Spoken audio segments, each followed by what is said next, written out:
말씀은 사도행전 20장 13절부터 24절까지 있는 말씀입니다. 지금 바울이 이제 3차 전도 여행을 마치고 이제 고린도에서 이제 다시 돌아가는 과정입니다. 어제 지도하고 조금 다른 모양인데 요 작은 지명이 안 나와가지고 이 그림을 다시 보게 되는데요. 바울이 드로아에서 건너가가지고 마게도냐 이쪽 빌립보 데살로니가 이 지역을 있다가 고린도에 가서 헬라라고 표현이 되어 있는데 요 지역에 가서 3개월 정도 있으면서 바울이 로마에 편지를 씁니다. 로마서가 되죠. 로마에 편지를 쓰고, 그러면서 바울은 이미 여기에서부터 로마서에 이제 편지 쓸 때, 내가 스바냐에 갈 때 너희들이 나를 파송해줘서 가면 좋겠다라고 이렇게 했으니까, 바울은 이 고린도에 있으면서 예루살렘 갔다가 자기는 이제 로마 갈 계획을 이미 다 세우고 있었던 것이겠지요. 예, 바울은 아직도 하여튼 미래에 대한 앞으로 어떻게 복음을 전할 것인가 하는 그 미래 플랜과 계획을 이렇게 다 가지고 있었던 것을 보게 됩니다. 우리도 바울에게 마지막 오늘 우리 고백한 것처럼 내 사명을 감당하려 하면 생명도 조금 더 아끼지 아니하리라고 이렇게 했는데 바울은 자기 사명이 분명했는데 저도 어제 이제 말씀을 읽으면서 나머지 뭐 제가 자주 하는 말이지만 우리 나머지 생애를 예수님 만나기 전까지 바울은 이런 플랜을 다 가지고 있었는데, 내 인생의 마지막 플랜은 뭘까? 이제 영원한 것을 위해서 내가 할 수 있는 마지막 사명이 무엇일까 하는 것을 우리가 그 플랜이 우리에게도 있는 인생이 되면 흔들리지 않고 앞으로 계속 나아갈 수 있을 것이다 하는 그런 생각을 해보게 됩니다. 제가 우리 깻잎 이야기를 자주 했는데 어제도 제가 그 깻잎을 좀 따면서 보니까 저 백야드에 보니까 이제 밑에 있는 게 장가지들이 많이 있어가지고 장가지들을 다 정리하면서 그 할 때마다 생각이 늘 나더라고요. 이렇게 장가지들을 잘 잘라줘야 앞으로 쭉쭉 뻗어나갈 수가 있구나. 또 입이 커지게 될 수 있구나. 그런 생각을 해보면서 남은 생에 이 장가지를 다 잘라버려야 될 텐데 쓸데없는 곳에 시간 쓰지 아니하고 우리에게 맡겨진 하나님 주신 사명을 위해서 거기에 온전히 집중하는 것이 필요하겠다. 그런 생각을 해보게 됩니다. 여하튼 바울은 여기서 로마서를 쓰고 이제 예루살렘으로 가려고 했습니다. 예루살렘에 여기 갈 때 원래는 이 6월절 때 여기 도착을 하려고 했는데 이리 그러면 하니까 배를 타고 빨리 가려고 했는데 자객이 암살하는 사람들이 자기를 죽이려고 한다니까 이제 육지를 통해 가지고 이렇게 여기 빌립보를 지나서 여기서 이제 드로아에서 만나게 된 이야기가 앞에 있는 본문 11절 이후에 나온 이야기였고 그 다음에 오늘 13절부터 이렇게 나오는 지명들이 바로 거기 있다가 여기서 아소까지 이렇게 가게 됩니다. 성경 펼쳐보시고 있는 분은요, 성경에 보면 그 지명들이 나올 겁니다. 아소에 가려고 하는데 바울이 이 드로아가 항구 도시니까 누가하고 다른 일행은 배 타고 여기서 요 아소까지 갔습니다. 근데 바울은 여기서 한 38km 정도 되는데 여기를 자기가 걸어가겠다고 했습니다.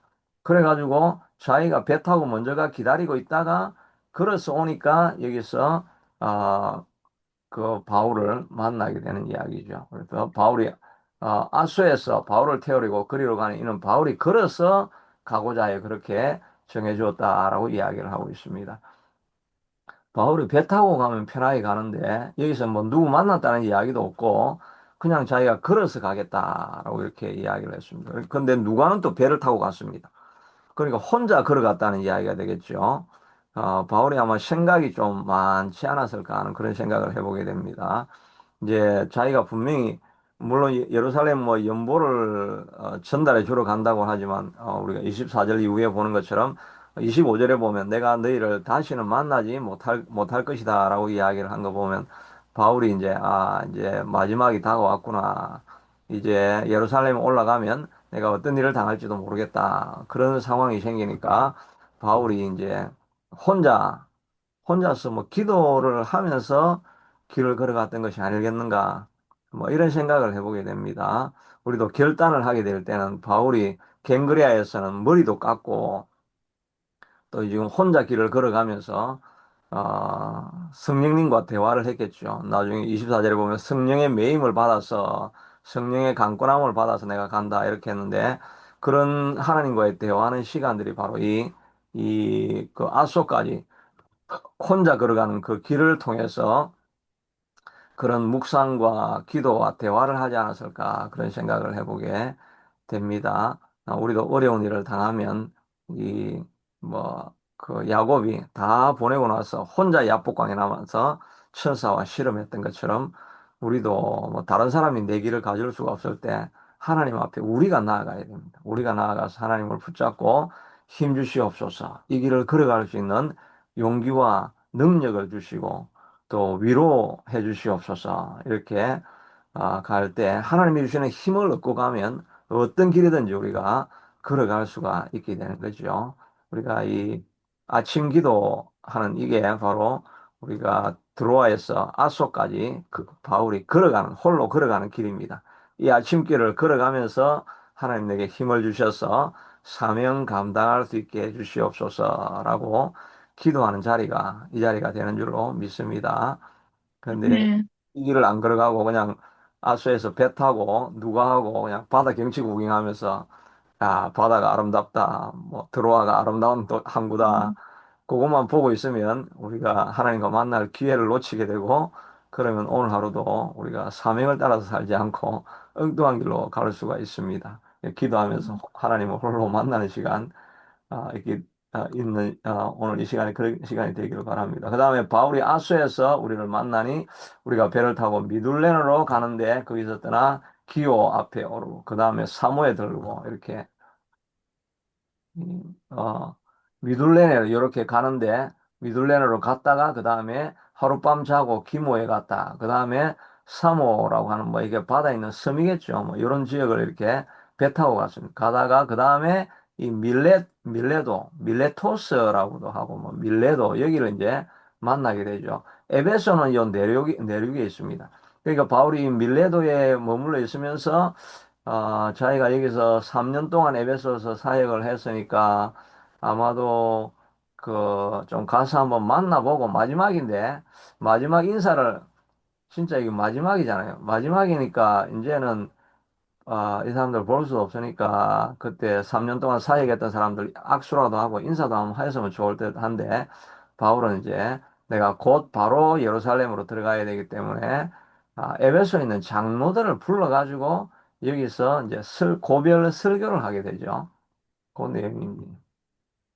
그 다음에 밀레도에 이르니라. 그리고 바울이 아시아에서 지체하지 않기 위하여 에베소를 지나 배 타고 가기로 작정하였으니 이 에베소를 지나 이 말은 에베소를 거쳐서 이 말이 아니고 passing by 에베소를 패스해서 배 타고 바로 가기로 작정하였으니 이는 될 수 있는 대로 오순절 안에 예루살렘에 급히 가려고 하는 것입니다. 그러니까 바울이 에베소로 들어가는데 에베소까지는 한 38km 정도 된다고 합니다. 40km면은 뭐 한 서너 시간 아니 서너 시간 넘어 걸릴 수 있겠네요. 그 당시 걸어가면 한 뭐 5시간 정도는 걸어야 되겠네요. 5시간 정도 걸어가서 에베소 교인들을 만날 수 있을 텐데 그렇지 않고 에베소 오히려 장로들을 불러가지고 거기서 대화를 하게 됩니다. 왜냐하면 자기가 급히 예루살렘에 가려고 하는데 이 급히 가려고 하는 것은 6월절을 놓쳤는데 6월절 다음에 50일이 지나면 오순절이잖아요. 오순절이 되면 또 거기에 큰 행사가 있고 하니까 사람들이 많이 모일 걸 하니까 이 기회가 지금 복음을 전할 기회다라고 생각을 하니까 복음을 전할 기회를 잡기 위해서 때를 잡기 위해서 서둘러서 거기를 가게 되는 것입니다.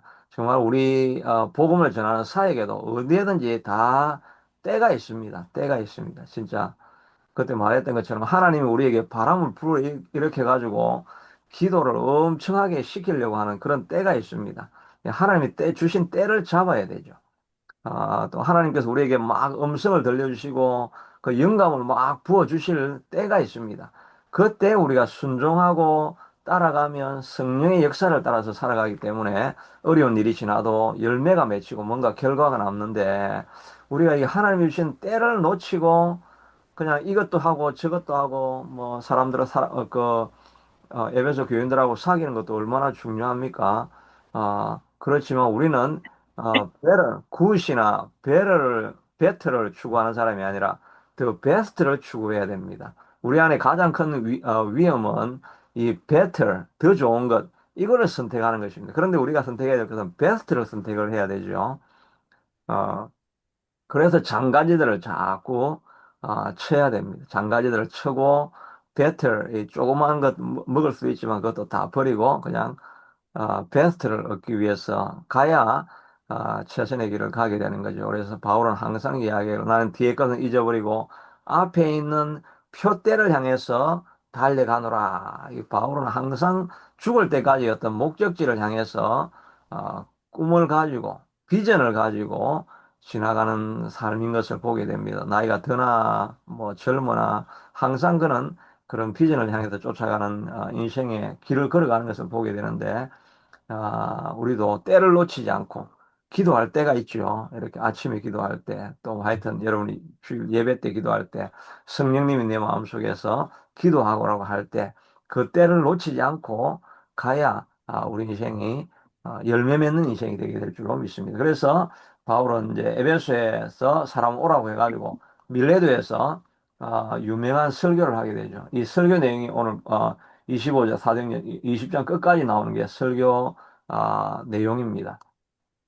그 중에서 오늘 24절까지만 이렇게 살펴보게 되는데, 바울이 에베소 장로들을 청해가지고 그들에게 말하되, 아시아의 첫날부터 지금까지 내가 항상 여러분에게 어떻게 행하였는지를 여러분도 아는 바니, 그 행함이 모든 겸손과 눈물, 유대인의 간교로 말미암아 당한 시험을 참고 주를 섬긴 것, 이것을 보면 이 중요한 게 사도 바울은 내가 했던 설교 잘 기억나지? 내가 했던 말했던 거, 가르친 거 잘 기억나지? 이렇게 하지 않고 여러분 가운데서 어떻게 행하였는지 여러분도 아는 바니 삶으로 다 보여줬다는 거죠. 근데 우리는 저도 목회자 설교를 하지만 저는 설교 말빨만 자꾸 보여줍니다. 이 말빨만 보여주면 말빨은 그냥 금방 붙들고 또 은혜를 받기도 하지만 그냥 금방 사라집니다. 그런데 우리가 어떻게 살았는가 하는 것은 사람들의 마음속에 영원히 각인이 되는 거죠. 저도 옛날에 뭐 자주 하는 이야기지만 우리 저를 인도해 주셨던 전도사님이 가면 밤마다 밤새워 철야하고 기도하고 있는 그걸 보면서 지금도 기억이 나요. 그분 설교했던 거 지금 기억나는 하나도 없습니다.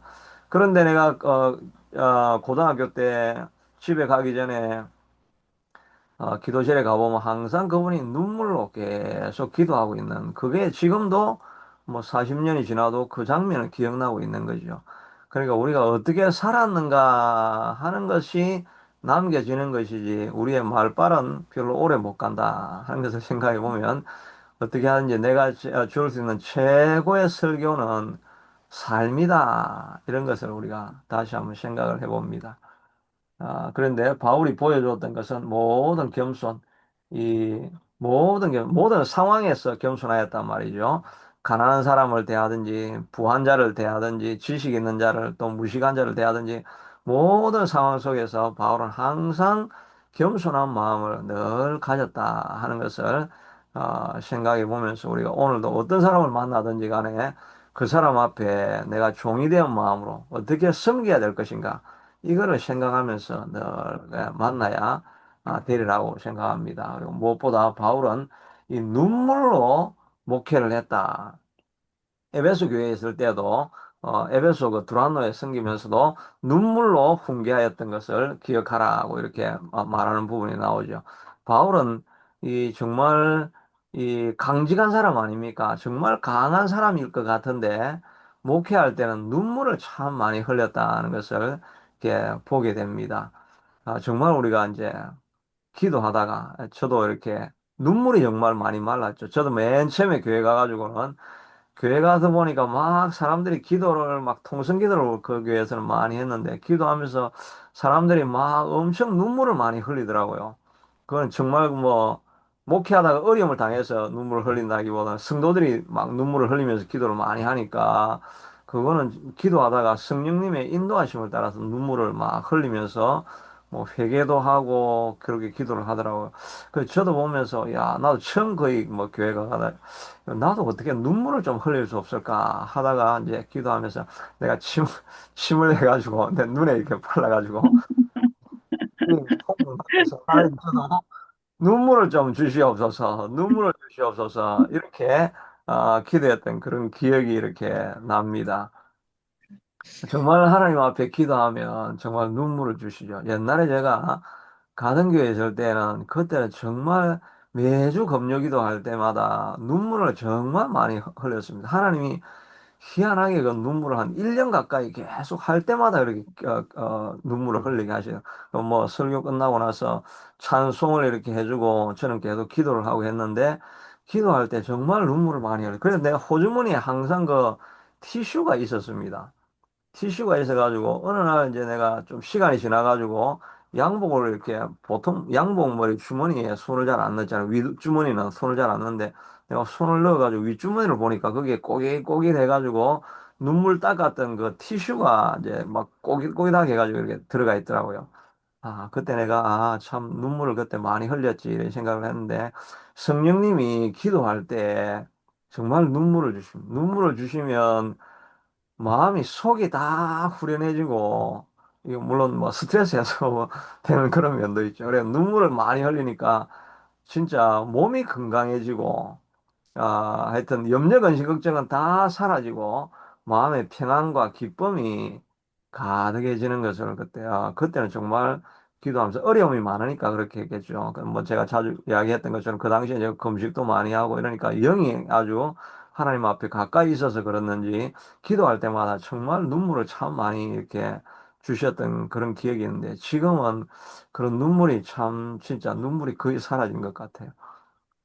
기도할 때 하나님 우리 마음속에 마음에 눈물을 주셔서 하나님 앞에 애통하는 마음으로 기도할 수 있게 해달라고. 이 바울은 물론 이제 이 눈물이 한 성도를 향한 그런 눈물 아니었겠습니까?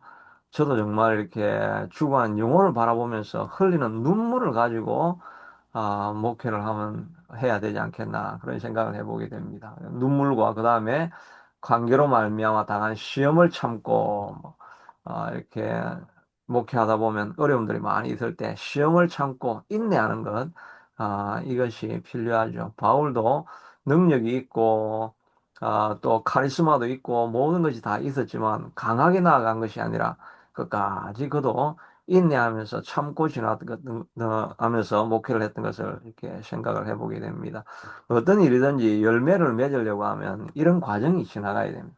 모든 겸손과 눈물과 시험을 참고 인내하는 것, 그러면서 섬긴 것, 이런 것이 있어야 열매를 맺습니다. 그뿐만 아니라 담대함이 있어야 돼요. 무엇이든지 공중 앞에서나 집에서나 그럴 것 없이 유익한 것은 다 가르치고 다른 사람이 뭐라고 할까 하는 이런 눈치 보는 것이 아니라 용기가 또 있어야 됩니다. 용기가 있어서 남이 뭐라 하든지 간에 그냥 우리가 해야 될 것은 한다라고 하는 이런 담대함이 있어야 됩니다. 열매 맺으려고 하면 겸손과 눈물과 인내와 담대함, 용기 이것이 다 모여지면 열매 맺는 그런 목회도 되고 삶도 될 수 있는 줄로 믿습니다. 그 대추한 하나이라고 하는 그런 시가 있는 거 제가 한 번씩 이야기했던 것 같아요. 대추가 여름, 뭐 봄, 여름, 가을까지 쭉 지나면서 뭐 햇빛에 또 수박에 대해서 비교하기 그런 시도 있는 것 같아요. 수박이 하여튼 그 수박이 뭐 우레와 모든 것을 다 만나고 안에는 이제 연그렀지만 밖에는 얼마나 많은 고생을 했습니까? 한여름 지나면서 어, 그런 과정들을 다 지나야 수박도 생기고 또 대추 하늘도 열리게 되는 우리 인생하고 같은 것인데 우리도 겸손과 눈물과 인내와 담대함으로 용기 있게 또 선포하면서 달려나가서 오늘 하루도 또 열매 맺는 그런 삶이 될 수 있게 되기를 바라고, 바울이 사명을 향해서 달려갔던 것처럼 아, 바울이 달려가니까 주변에 성경에 신약 성경 3분의 2가 적혀지는 열매가 있고 전 유럽이 변화되는 역사가 있었는데, 우리도 이 바울의 본을 따라서 아, 삶으로 살아내어서 주변에 선한 영향력 많이 미치는 우리가 될 수 있게 되기를 축복합니다. 하나님, 아멘. 오늘도 바울이 자기의 삶으로 에베소 장로들에게 간증하며 부탁하며 설교하는 모습을 보게 됩니다. 우리의 삶이 바울과 같이 열매 맺는 삶이 될 수 있게 하도록 한 사명을 행해서 믿음으로 달려가는 우리가 될 수 있게 하시고, 모든 일에 겸손함으로 또 온 눈물로 간구하는 애통함으로 영혼들을 바라보면서 기도하는 우리가 될 수 있게 하시고, 많은 시련이 있을 때 인내할 수 있게 하시고, 무엇보다 우리가 용기를 가지고 우리 앞에 다가오는 모든 대적들을 물리칠 수 있게 하시고, 어려운 상황이나 힘든 상황이나 뒤로 물러가지 아니하고 말씀을 붙잡고 말씀을 선포하기도 하고 말씀으로 우리 앞에 있는 대적들을 물리치며 앞으로 나아가서 선한 영향력 맺게 도와주시기를 원합니다. 사도 바울은 말을 많이 전한 것이 아니라 내 삶을 보였다고 말하였는데, 삶을 이뤄내기 위해서는 우리에게 성령의 역사하심이, 인도하심이, 강권하심이, 능력이 우리에게 필요합니다. 오늘도 하나님의 삶으로 열매 맺을 수 있게 하도록 성령님 우리를 도와주셔서 삶으로 다른 사람에게 가르치고 보여주고 변화를 일으키는 우리가 되게 하여 주시옵소서. 예수님 아멘. 기도드리옵나이다. 아, 아멘.